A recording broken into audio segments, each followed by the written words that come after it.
కర్నూలులో టీడీపీ కార్యకర్త హత్యపై ఆ పార్టీ మైనార్టీ నాయకులు మండిపడ్డారు. స్థానిక సంస్థల ఎన్నికల సమయంలో ప్రజల్ని భయభ్రాంతులకు గురి చేయాలనే కుట్రతోనే వైసీపీ నాయకులు టీడీపీ కార్యకర్తల్ని హత్య చేస్తున్నారని ధ్వజమెత్తారు. కర్నూలు పాత బస్తీకి చెందిన ఇంతియాజ్ బాషా స్నేహితులతో మాట్లాడుతుండగా వారి మధ్య మాట పెరిగి గొడవకు దారితీసింది. ఈ క్రమంలో పక్కనే ఉన్న వ్యక్తి ఇంతియాజ్పై బండరాయి వేయగా అక్కడికక్కడే మృతి చెందారు.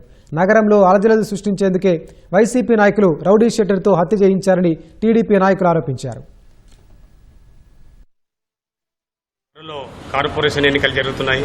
ఈ కార్పొరేషన్ ఎన్నికల్లో పోటీ చేస్తే గెలవలేము అన్నటువంటి ఉద్దేశంతో వైసీపీ పార్టీకి సంబంధించినటువంటి మొత్తం నాయకులు, అంటే కర్నూలు నియోజకవర్గానికి సంబంధించింది కాకుండా జిల్లా నాయకులందరూ కూడా ఒక పథకం ప్రకారం అలజడులు అల్లర్లతో భయభ్రాంతుల్ని గురి చేసి మా నాయకుల్ని కానీ ప్రజల్ని కానీ భయపడేయాలనుకుంటున్నారు. ఇది మీ కుట్రలో భాగం. మీ గొడ్డలి పార్టీ సంస్కృతి, మీ గొడ్డలి పార్టీ ఏ విధంగా ఎన్నికలకు పోతుందో మాకు అందరికీ కూడా తెలుసు. ఈ హత్యకు అక్కడ ఉన్నటువంటి లోకల్ నాయకుడు వస్తాదు అనేటువంటి ఒక నాయకుడి హస్తం ఉంది అని చెప్పేసి, ఆ వస్తాదుకు వైసీపీ పార్టీలో ఉన్నటువంటి నాయకుల హస్తం ఉంది అని చెప్పేసి మాకు అందిన సమాచారం. ఇంతియాజ్ అనే వ్యక్తి ప్రజల కోసము పోరాడి ఎంతో మందికి సేవ చేసుకుంటూ గతంలో ఇండిపెండెంట్ క్యాండిడేట్గా పోటీ చేసి తర్వాత టీడీపీలోకి కూడా రావడం జరిగింది.